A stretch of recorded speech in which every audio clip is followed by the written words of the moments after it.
LAC को लेकर सेना प्रमुख जनरल उपेंद्र द्विवेदी का बड़ा बयान सामने आया है। उन्होंने कहा है कि एलएसी पर स्थिति संवेदनशील लेकिन स्थिर है। जनरल द्विवेदी ने सेना दिवस से पहले एक संवाददाता सम्मेलन को संबोधित करते हुए कहा कि क्षेत्र में थोड़ा बहुत गतिरोध अभी भी बना हुआ है। उन्होंने कहा कि भारत और चीन की सेनाओं के बीच विश्वास बहाली के लिए प्रयास किए जाने की जरूरत है। सेना प्रमुख जनरल द्विवेदी ने कहा कि देपसांग और डेमचौक में पारंपरिक क्षेत्रों में गश्त और जानवरों की चराई शुरू हो गई है, जो दो टकराव वाले क्षेत्र थे और जहां से दोनों पक्ष अक्टूबर में पीछे हट गए थे। उन्होंने कहा, हमारी तैनाती संतुलित और ठोस है और हम किसी भी स्थिति से निपटने में सक्षम हैं। सेना प्रमुख ने एलएसी के हालात पर कहा, हम सीमा बुनियादी ढांचे और क्षमता विकास को बढ़ावा देने पर ध्यान दे रहे हैं।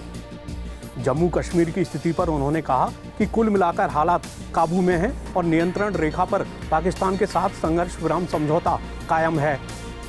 इसके साथ ही सेना प्रमुख ने कहा कि घुसपैठ की कोशिशें जारी हैं और पाकिस्तान की तरफ आतंकी ढांचा बरकरार है। उन्होंने कहा कि पिछले साल मारे गए 60% आतंकवादी पाकिस्तानी मूल के थे। मणिपुर के बारे में सेना प्रमुख जनरल द्विवेदी ने कहा कि सुरक्षा बलों के समन्वित प्रयासों और सरकार की सक्रिय पहलों से राज्य में स्थिति नियंत्रण में आ गई है। हालांकि सेना प्रमुख ने कहा कि मणिपुर में हिंसा की घटनाएं जारी हैं और सुरक्षा बल क्षेत्र में शांति लाने की कोशिश कर रहे हैं। इसके साथ ही उन्होंने कहा कि म्यांमार में स्थिति के किसी भी प्रभाव की आशंका से निपटने के लिए भारत म्यांमार सीमा पर निगरानी बढ़ा दी गई है।